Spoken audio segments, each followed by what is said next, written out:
Ich habe super gute Betreuung gefunden in allen Ebenen. Also war es jetzt in den Kliniken, war es in den ambulanten Betreuungen, Kunsttherapie, sonstige Betreuung. Also ich habe da ein Wahnsinnsglück. Es lohnt sich, in Therapie zu gehen. Das ist tatsächlich eine Störung, die, so belastend sie ist und so belastend und chronifiziert sie teilweise ist, letztendlich sehr, sehr gute Behandlungserfolge hat. Traumatherapeutischen Methoden sind zurzeit die effektivsten psychotherapeutischen Methoden, die es gibt. Das heißt, mit wenigen Sitzungen habe ich eine extrem hohe Erfolgsquote. Also ich bin wirklich positiv überrascht gewesen. Erstens einmal, dass es sowas gibt und zweitens, dass es auch wirklich geholfen hat.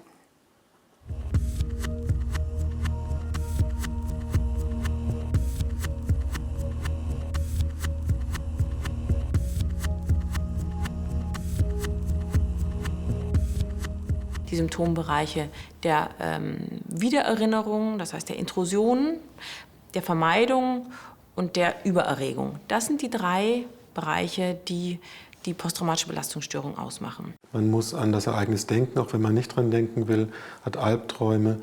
Wenn die Erinnerung hochkommt, fühlt man sich, als wäre das jetzt gerade erst wieder passiert, kein zeitlicher Abstand dazu. Ich vermeide die Orte, die mich daran erinnern. Ich vermeide Gespräche, die mich daran erinnern. Bilder, Eindrücke. Ich schaue mir bestimmte Fernsehsendungen nicht an. Im Organismus, im Gehirn passieren bestimmte Dinge, die zu einer chronischen Übererregung führen, die sich dann Reizbarkeit, Schlaflosigkeit, Schreckhaftigkeit und so weiter ausdrückt.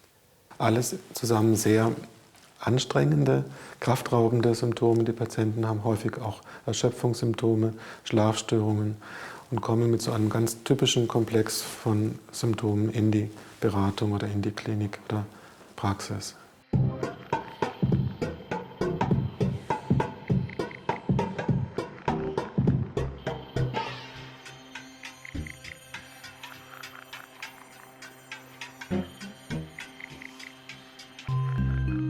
Wegen jeder Kleinigkeit, die du eigentlich früher ganz normal gemeistert hast, machst du jetzt so ein großes Thema draus und nichts läuft mehr eigentlich so, wie es vorher war. Es kam oft der Gedanke, wo ich mir echt gedacht habe, jetzt dreh ich komplett durch. Also. Wenn ich am Anfang darüber gesprochen habe, war es so, dass ich eigentlich immer geweint habe. Also spätestens, was weiß ich, nach der Hälfte der Schilderung war es so, dass mich irgendwie auch diese ganzen Emotionen wieder total hochgekommen sind und ich immer sehr damit gekämpft habe. Oder was ganz schlimm war, wenn Autos an der Kreuzung gestanden sind und haben sich noch mal ein Stück vorrollen lassen. Da ist mir eigentlich sofort das Adrenalin ins Blut, das Herz hat geklopft bis zum Hals und ich bin ganz vorsichtig gefahren. Ich habe immer geschaut, dass ich auf alles achte, dass ich wirklich alles sehe. Ja, und so hat sich das eigentlich wieder gespiegelt. Ich habe auch ganz oft so kleinere Panikattacke gehabt und dann Beruhigungstropfen gekriegt, damit ich wieder runterkomme, weil das Herz hat einem bis zum Hals geschlagen, man konnte nicht mehr aufhören mit Weinen. Ich habe sogar schon Kopfweh bekommen vom Weinen. Es kam auch dann dazu, dass ich ein paar Mal sehr schlecht geträumt habe, was dann für mich auch der Auslöser war, dass ich gesagt habe, okay, das wird nicht von alleine gut werden. Also das hat doch offensichtlich sitzt das doch wesentlich tiefer.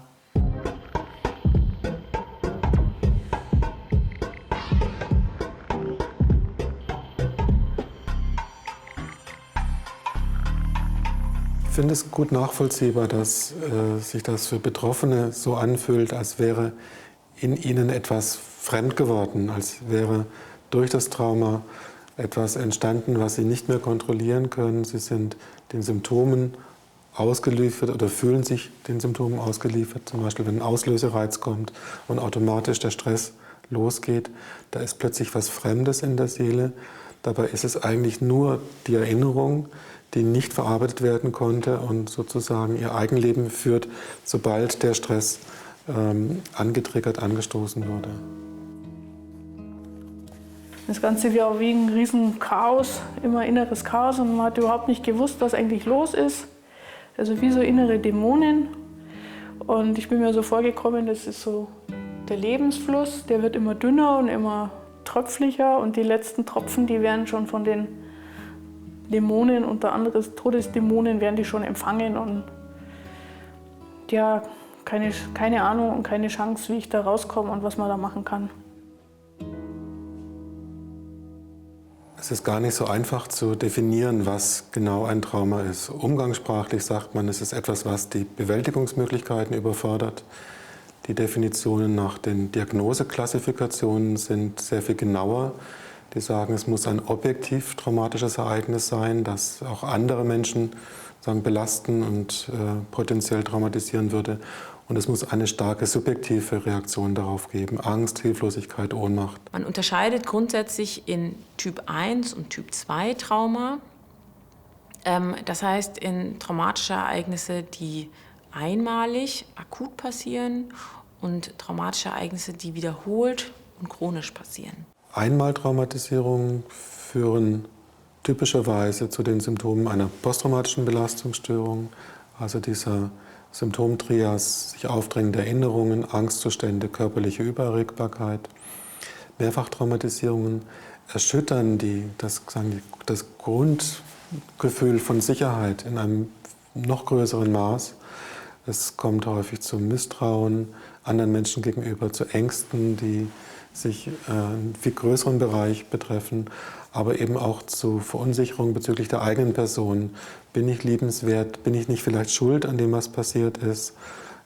Muss ich mich schämen? Ekel, Schamgefühle, all sowas gehört mit dazu. Das war also eines der heftigsten Traumen überhaupt, was einige Jahre gedauert hat. Und das war so ein Versuch, das darzustellen. Und es war extrem schwer, das Bild zu malen. Ich musste es immer wieder weglegen und ich konnte es auch nur malen, wenn ich es zugedeckt habe. Deswegen ist es auch heute noch zugedeckt. Und am Ende haben wir dann eine Ressource auch entwickelt in der Therapie. Und es stellt halt auch so die Dissoziation dar, wie man aussteigt während das passiert. Und das ist halt so quasi eine gute Fee, die dem Kind dann hilft. Und ja, das sind halt die Typen, die da was anstellen, aber mehr kann man dazu noch nicht erzählen. Ich kann überhaupt sehr schwer darüber reden.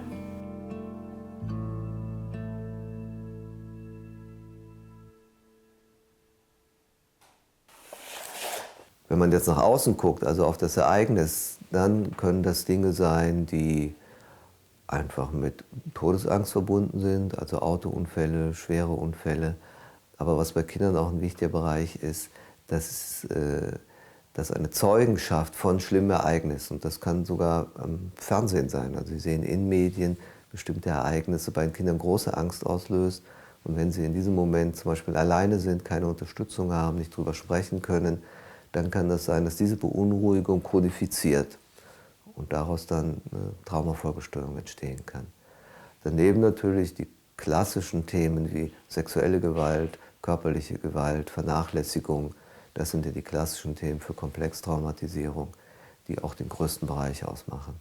Wir wissen, dass Traumata, die intentional waren, das heißt von Menschen zugefügt, beabsichtigt und über einen längeren Zeitraum wiederholt stattgefunden haben, ein höheres Schädigungspotenzial haben. Das heißt, die führen eher zu Belastungsreaktionen als Traumata, die zum Beispiel nur einmalig und akzidentell waren, zum Beispiel ein Autounfall.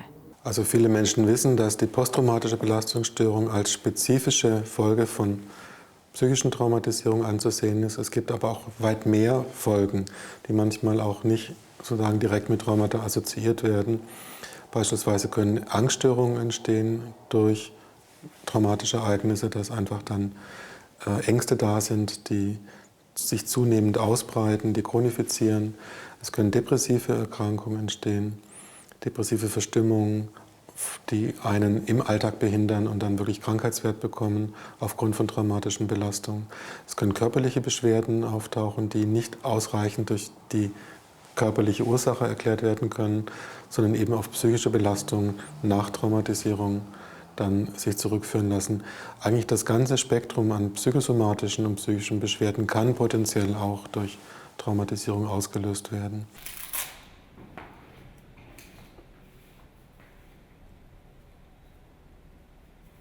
Ich bin länger in Therapie gewesen, weil ich an Depressionen leide. Und es wurde sich schon gefragt, weil ich nicht ganz typisch wie ein Depressiver von meinem Alltagsverhalten bin und ich dann schon ganz klar auch Symptome geäußert haben, die in Richtung Traumatisierung gingen.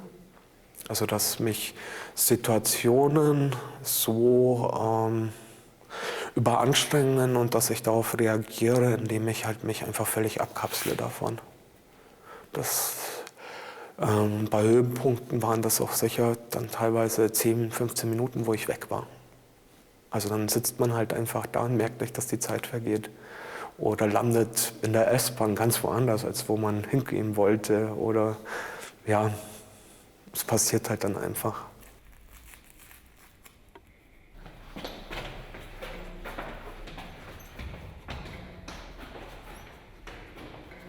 Dissoziative Störungen sind ein häufig übersehendes Problemfeld, weil die Patienten sich oft zurückziehen, ein wenig sichtbares Leiden haben.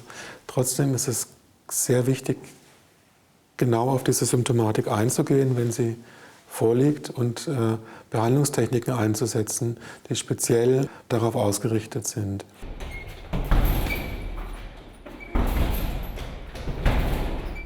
Also ich ziehe mich von mir selber zurück und ich ziehe mich von der Umgebung zurück, wirklich in einen Bereich, der schwarz ist, und ich merke auch nicht, wie die Zeit vergeht oder was in meinem Umfeld passiert. Das ist so einfach das völlige Nicht-Vorhandensein.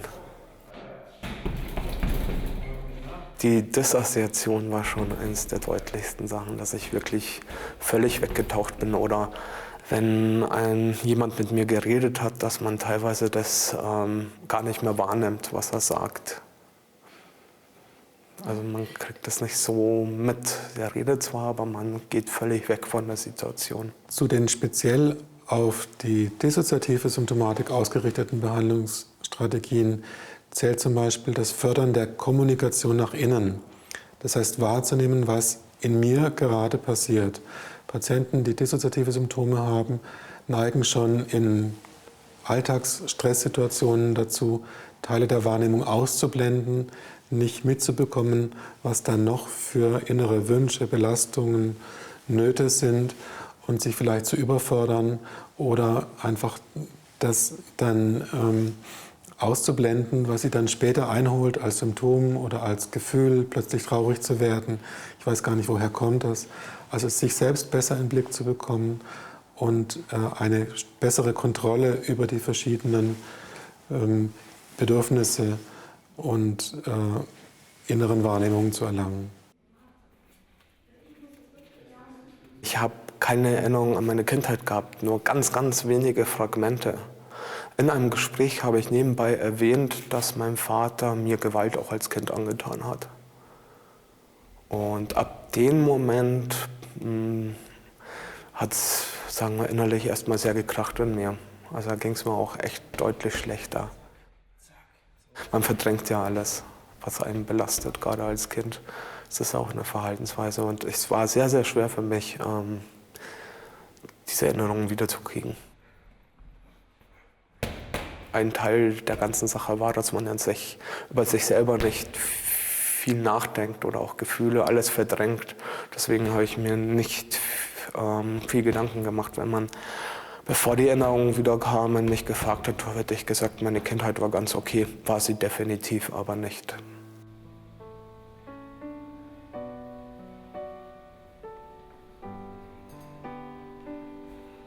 Die traumatische Erinnerung hat eine andere Qualität als die normale verarbeitete Erinnerung.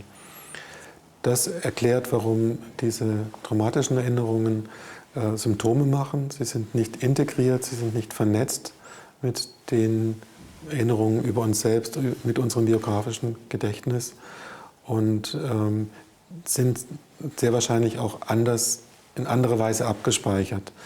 Aus den bildgebenden Untersuchungen beispielsweise weiß man, dass bei traumatischem Stress andere Hirnregionen aktiv sind, als wenn man sich an eine belastende, aber verarbeitete Situation erinnert.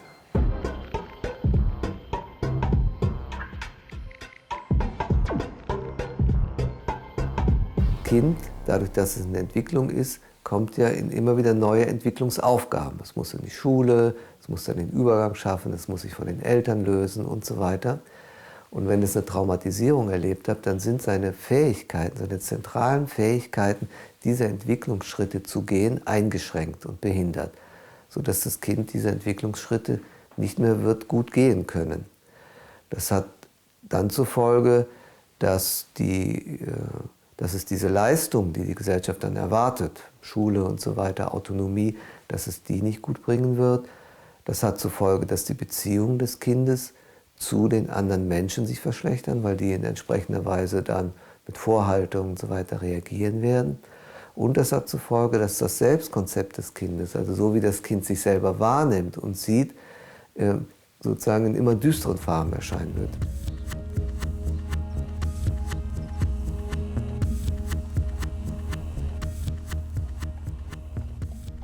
Sie war motivationslos, sie kam kaum noch aus dem Bett, sie hat nichts mehr gemacht, einfach sich gehen lassen. Und da habe ich also schon gemerkt, ich muss was machen. Alleine kriegen wir das auf keinen Fall, weil es hat auch mich dann runtergezogen, weil ich immer mit Panik ins Geschäft gegangen bin und ist wieder was, passiert wieder was. Und also es war keine einfache Zeit und ich denke, es muss irgendwas, irgendwo muss ich mir Hilfe holen. Viele wollten eigentlich nur wissen, was passiert ist und nicht, wie es mir geht. Und dann wollte ich einfach mit jemand reden, der mich versteht, der mir zuhört und der mir Mut zuspricht. Und dann eben war ich bei der psychologischen Beratungsstelle. Das tat mir auch ganz gut, mit jemandem darüber zu reden und gesagt zu bekommen, du bist nicht allein. Es gibt viele, die das haben, die das einfach in das Loch fallen und nicht wissen, wie sie rauskommen. Und wir schauen, wir holen die Hilfe und das geht eigentlich dann ganz schnell.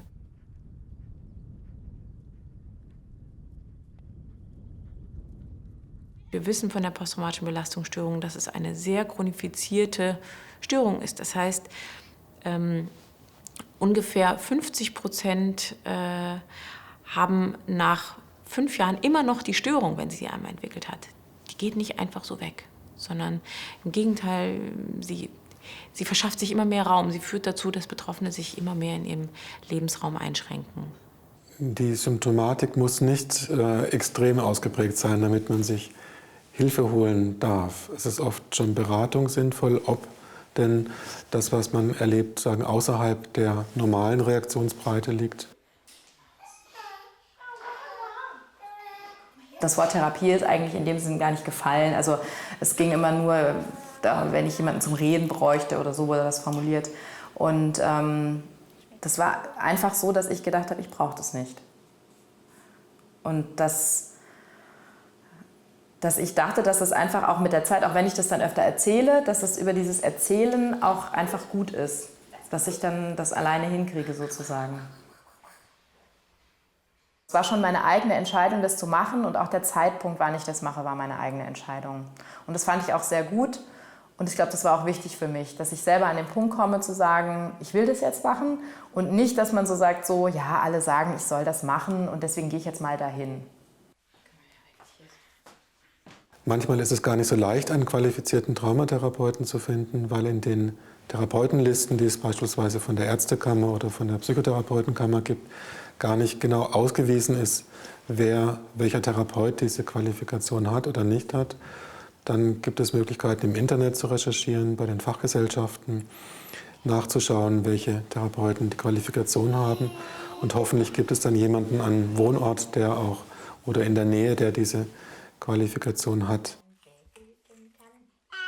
Es ist auch immer noch zu einem Stück weit einfach, finde ich, eine persönliche Sache, ob man auch Lust hat, diesem Menschen das alles zu erzählen und sich da irgendwie auch so zu öffnen.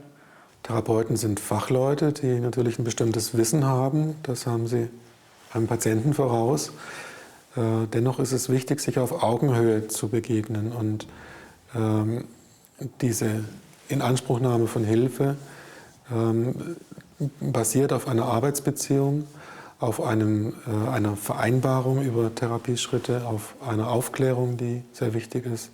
Also es ist jetzt nicht der Fachmann, der alles besser weiß und die Patienten nur zu folgen haben, sondern es ist eine beratende, aufklärende und dann unterstützende Funktion von Therapeuten, die am besten auf einer partnerschaftlichen, gleichrangigen Beziehungsebene funktioniert.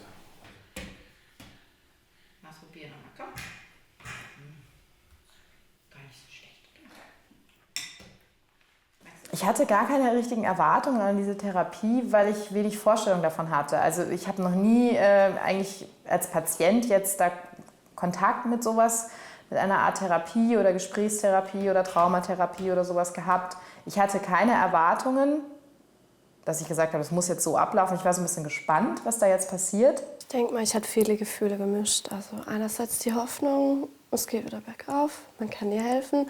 Und andererseits die Angst, so, was passiert mit einem, wie wird es ausgehen, was wird mit mir gemacht oder was werde ich erleben, wie werden meine Gefühle in dem Augenblick sein. Ja, also man geht eigentlich mit vielen Gedanken und ist man nicht sehr aufgeregt. Die meisten Patientinnen haben natürlich Befürchtungen. Was passiert da in der Therapie? Kann ich das aushalten? Werde ich möglicherweise zu irgendwas gedrängt, was ich nicht aushalten kann? Wir wissen aber auch, und das ist ja Teil der Symptomatik, dass alle Patientinnen mit einer posttraumatischen Belastungsstörung mit diesen Erinnerungsdruck und mit diesen Erinnerungsbildern zu kämpfen haben. Das heißt, jeden Tag erleben die Betroffenen diese Bilder, die sie so belasten, in Albträumen, in Tagerinnerungen. Das heißt, es ist nicht was sehr Neues, was sie in der Therapie erleben, sondern es ist was Geleitetes, was Gemeinsames, was Geschütztes und was Gestütztes. Das ist das, was Kindertraumatherapeuten lernen und lernen müssen. Wie motiviere ich ein Kind, dass es freiwillig und bewusst mit mir an diesem Trauma arbeitet. Man kann mit dem Kind nicht an einem Trauma arbeiten, wenn das Kind nicht weiß, worum es geht und wenn es nicht in irgendeiner Art und Weise zugestimmt hat, mit einem daran zu arbeiten. Das muss man sich jetzt nicht ganz großartig vorstellen. Das kann bei einem 5-Jährigen, der nach einem Autounfall oder medizinischen Eingriff ganz ängstlich geworden ist, kriegt man diese Zustimmung zum Beispiel über so einen Satz wie: Möchtest du wieder so mutig werden wie vorher?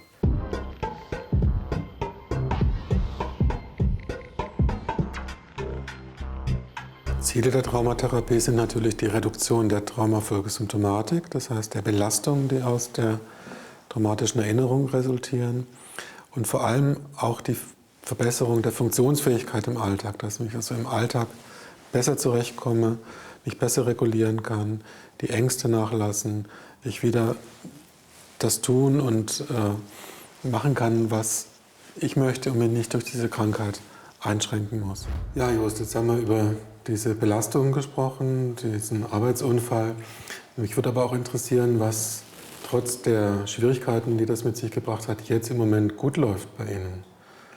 Was Ihnen Kraft gibt, woran Sie Freude haben. Haben Sie da, können Sie mir schildern, was Sie da für Möglichkeiten haben?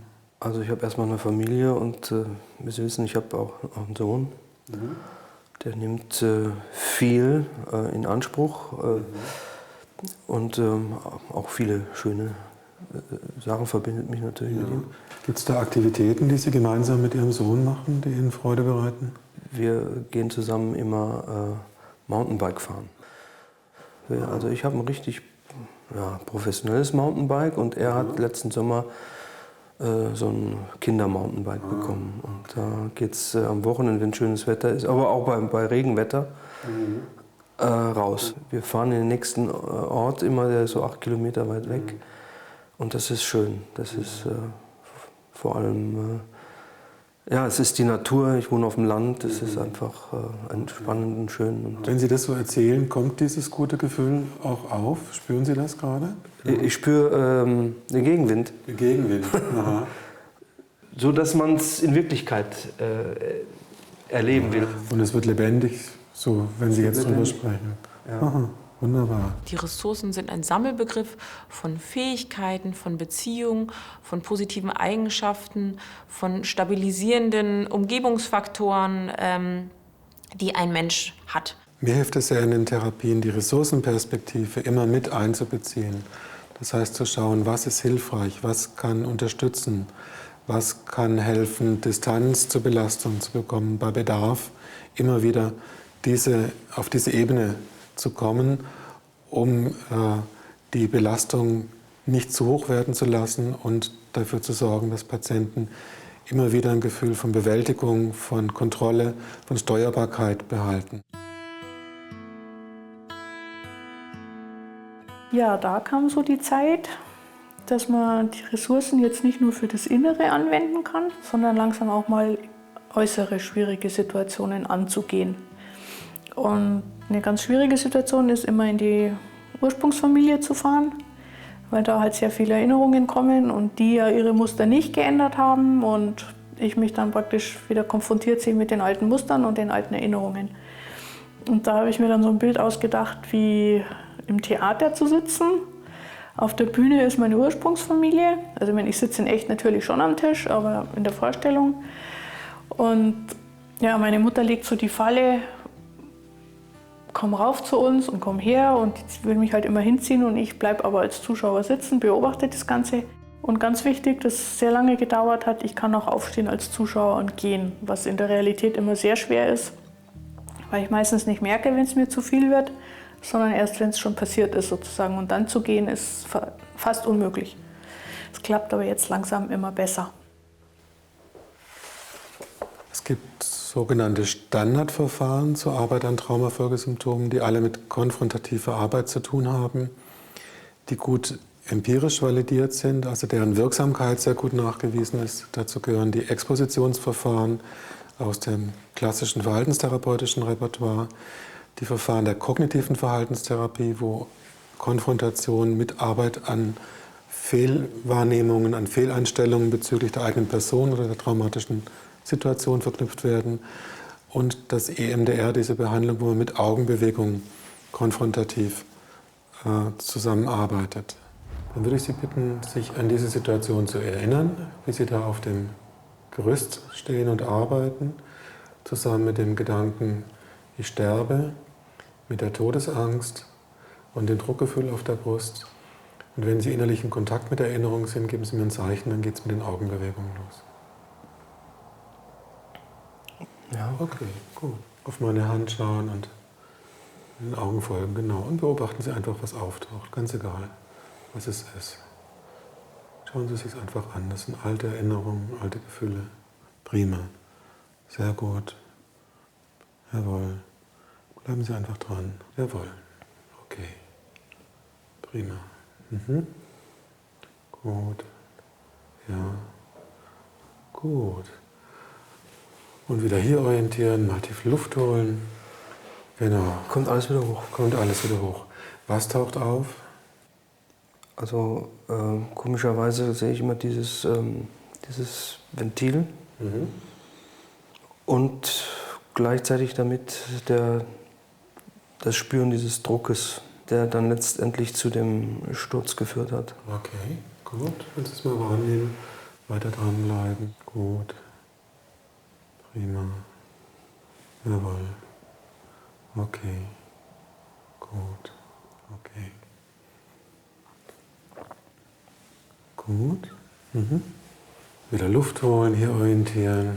Jawohl. Ist anstrengend, ist klar. Was taucht auf? Was verändert sich? Komischerweise taucht der Sturz auf, das Fallen. Das Gefühl beim Fallen? Ja. Und der Aufprall. Okay. Prima, bleiben Sie weiter dran, nehmen Sie es einfach wahr. Okay. Gut. Sehr gut. Ja. Prima. Gut. Jawohl. An sich war das auch sehr anstrengend. Also das zu erzählen, in die Tiefe zu gehen, auch über auch teilweise Wörter oder, sage ich mal, die Gefühle in Worte zu fassen. Manchmal ist es ja nicht einfach nur Traurigkeit, manchmal ist man auch wütend oder man ist verletzt oder man ist hilflos. Es gibt ganz viele Facetten davon und das fand ich auch manchmal sehr schwierig, da die richtigen Worte für zu finden. Wie habe ich mich genau gefühlt in der Situation? Wenn man selber das Gefühl hatte, ich möchte es nicht mehr sehen, dann durfte man die Bilder auch kurz beiseite schieben und sagen, ich muss kurz durchatmen, das belastet mich jetzt zu sehr. Und es kam auch, also zeitweilig Tränen, aber das ging dann. Also ich musste nicht so weinen, wie ich eigentlich sonst immer geweint hatte. Also ich war ja dabei, auch während der Sitzung. konnte sie da auch beobachten und habe dann ihre verschiedene Phasen auch mitgekriegt und durchgemacht. Und also manchmal wieder war ich wirklich der Meinung, jetzt hört sie völlig auf zu atmen und fällt gleich um. Die Bilder wurden zu einem auch dunkler, haben sich schattiert im Kopf und ich war da sehr fasziniert davon. Also ich hätte nicht gedacht, dass das wirklich passiert war. Für mich waren die Bilder immer da, sie waren klar, so wie an dem Tag, wo ich es erlebt habe. Und da sind die immer weiter weggewandert. Ja, also sehr faszinierend. Als wir da draußen waren, hat sie erst mal mir alles erzählt, was sie jetzt so durchgemacht hat. Und man hat es dann auch richtig plumse gehört. Es ist ein Stein gefallen, das hast du richtig gemerkt.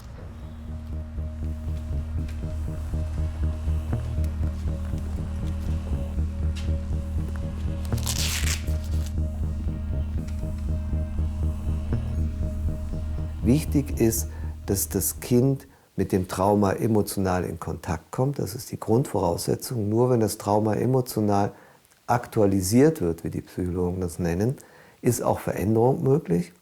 Und dann muss man das in einen sogenannten ressourcenvollen Kontext stellen. Das heißt, es muss irgendetwas dabei sein, dass das Kind nicht nur im Trauma ist, sondern irgendwie eine Art Abstand dazu hat. Und wenn es diesen Abstand dazu hat, dann ist Verarbeitung möglich. Dann kann das Trauma auch sozusagen zu einer normalen, schlimmen Erinnerung werden, im Gedächtnis abgelegt werden und es ist vorbei und hat keine Auswirkungen mehr. Ja, es ist wirklich, dass ich plötzlich also eine Sitzung durch hatte und dann bei der nächsten Sitzung plötzlich da hockt und irgendwie gesagt habe, jetzt ist es anders, ich nehme es anders wahr, es löst nicht mehr so viel in meinem Körper aus, kein Schwitzen anfangen, kein trockenen Mund oder so. Diese Erinnerung wird dann plötzlich einfach zu einer normalen Erinnerung, schlagartig. Und dann stellt man fest, okay, jetzt ist es anders. Plötzlich ist diese Erinnerung anders. Die Erinnerung ist da, es ist weiterhin schrecklich, bloß es löst einfach nicht mehr so viel in einem aus. Das hat mich schon erstaunt, wie schnell es mir besser ging, gerade weil man ja irgendwie nicht das Gefühl hat, dass eigentlich so besonders viel gemacht worden ist. Also man hat natürlich darüber gesprochen und das mit diesen Augenbewegungen, aber eigentlich so für mich, ich bin eigentlich ja so ein Schulmediziner, ne? Ich spritze immer irgendwelche Medikamente, man verschreibt irgendwelche Pillen oder sowas. Sowas hat ja alles gar nicht stattgefunden und trotzdem ging es mir wirklich sehr viel besser. Medikamente haben durchaus einen Stellenwert in der Behandlung von Traumafolgestörungen. Es ist aber sehr gut untersucht, dass die psychotherapeutische Behandlung wirksamer ist und eben auch anhaltend wirksamer ist und dass die medikamentöse Behandlung nur zusammen mit einer psychotherapeutischen Behandlung Sinn macht, wirklich. Es gibt Behandlungssituationen, in denen auch stationäre Behandlungen notwendig werden, Krisensituationen bei entsprechender Instabilität. Sonst kann man schon sagen, dass die ambulante psychotherapeutische Behandlung Behandlung der Wahl ist. Es sind derzeit verschiedene Verfahren, die angewandt werden. Zentral in allen Verfahren ist eine je nach Verfahren abgestufte Form der Traumakonfrontation. Konfrontative Arbeit an der belastenden Erinnerung unterscheidet sich bei Einmaltraumatisierungen und bei komplexen Traumafolgestörungen eigentlich nicht. Aber der Rahmen der Behandlung ist unterschiedlich. Die Notwendigkeiten zur Stabilisierung sind unterschiedlich und oft auch die Behandlungsdauer ist unterschiedlich.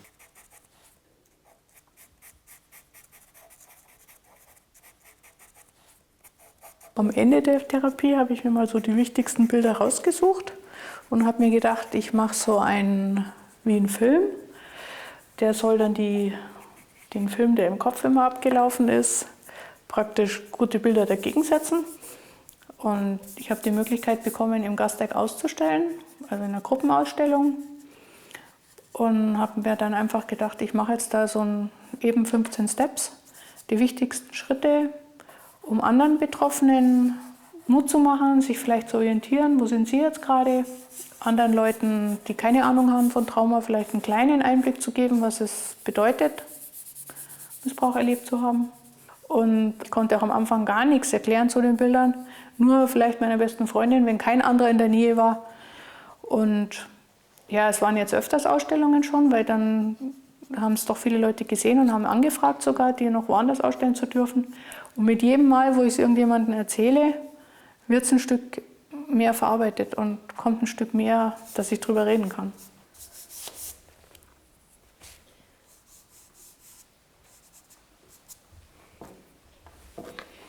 Das trifft nicht nur den Einzelnen, es trifft uns alle, wenn Traumatisierungen geschehen.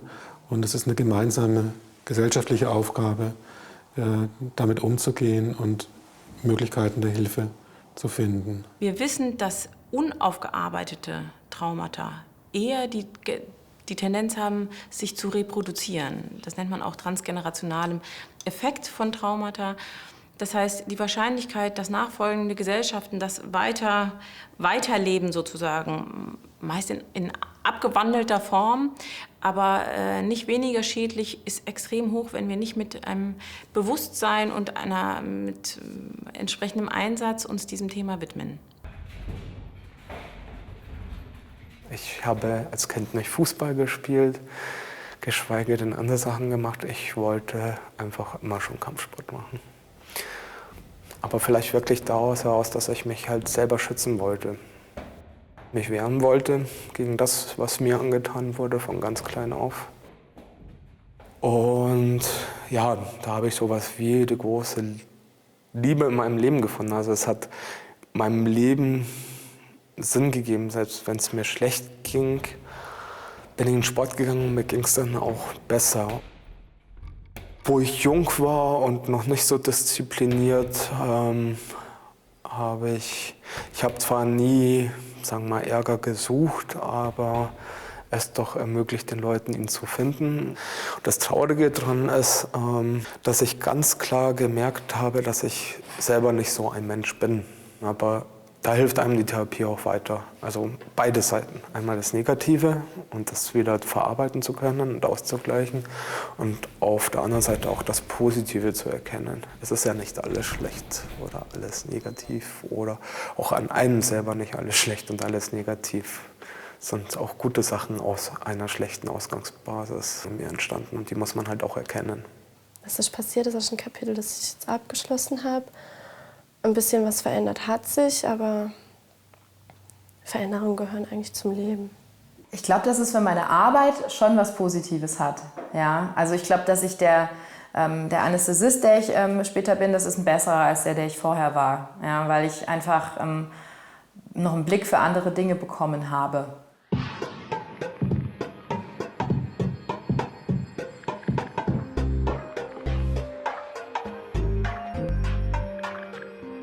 So schnell wie die Welt sich verändert, brauchen wir Menschen, die im Vollbesitz ihrer Kräfte sind sozusagen, die reagieren können auf schnelle Veränderungen, die autonom sind, die mit schwierigen Umständen gut umgehen können. So, es werden schwierige Umstände auf uns zukommen und im Prinzip sind immer zwei Reaktionsweisen möglich. Es geht so wie früher über Ausgrenzung von Minderheiten und. Und Menschen, die traumatische Erfahrungen erlebt haben, sind Fachleute im Abspalten von unangenehmen Gefühlen. Die werden eher dazu neigen, auch gesellschaftlich Gruppen auszugrenzen und so weiter. Und wir brauchen Menschen mit guten Lebenserfahrungen, mit Hoffnung, mit Zuversicht, mit Tatkraft, mit Lebensfreude.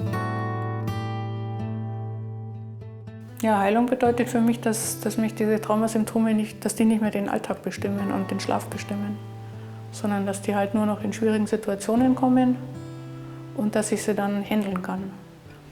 Aber dass es jetzt so ist, wie es ist, hätte ich nie gedacht. Also habe ich nicht im geringsten Traum vermutet, dass es so weit kommt und auch, dass ich jetzt da an die Öffentlichkeit gehen kann damit und vielleicht anderen Mut machen kann dadurch. Das hätte ich mir vor 2 Jahren noch nicht vorstellen können.